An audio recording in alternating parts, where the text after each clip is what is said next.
Hezbollah is preparing for a long war of attrition in South Lebanon after Israel wiped out its top leadership, according to two sources familiar with its operations. 3 weeks of devastating Israeli blows have diminished Hezbollah's capabilities. But a new military command now directs rocket fire, like this strike on a northern Israeli town and the conflict with Israeli troops now on the ground in southern Lebanon, they said. The operations room was set up 72 hours after the group's leader Sayyid Hassan Nasrallah was killed, a Hezbollah field commander and a source close to the group told Reuters. The field commander described the command center as a narrow circle in direct contact with the field and said it operated in total secrecy. After Reuters published that information, Hezbollah's media office issued a statement saying the information attributed to a Hezbollah field commander was false, adding that there are no sources in Hezbollah.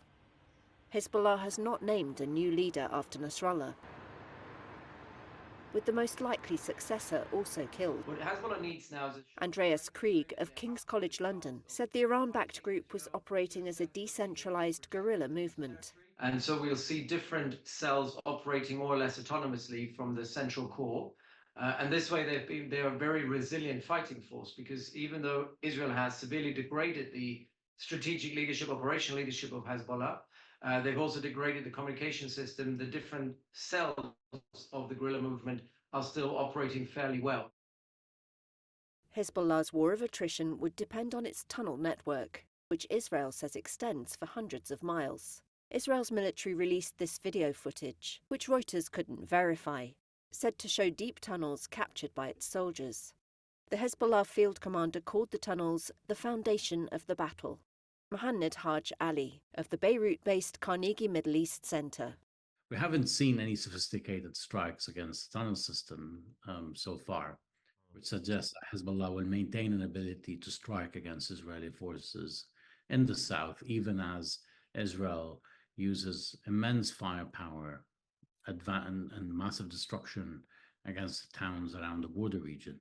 So I think the question of how will Hezbollah resist and how strong will the pushback be is banking on whether Israel has any more surprises up its sleeves, or we've moved beyond that, and now it's a regular ground invasion of which Hezbollah is fully prepared and will inflict casualties on the Israeli side.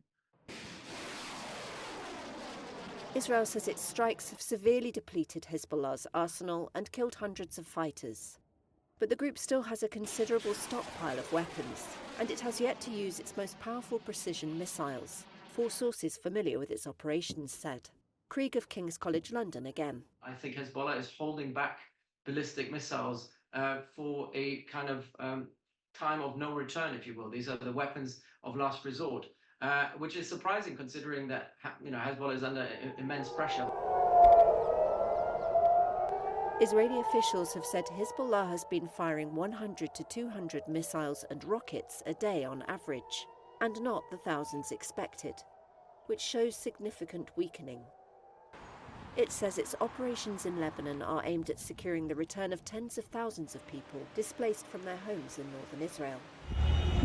More than 1 million Lebanese have been displaced, according to Lebanese authorities.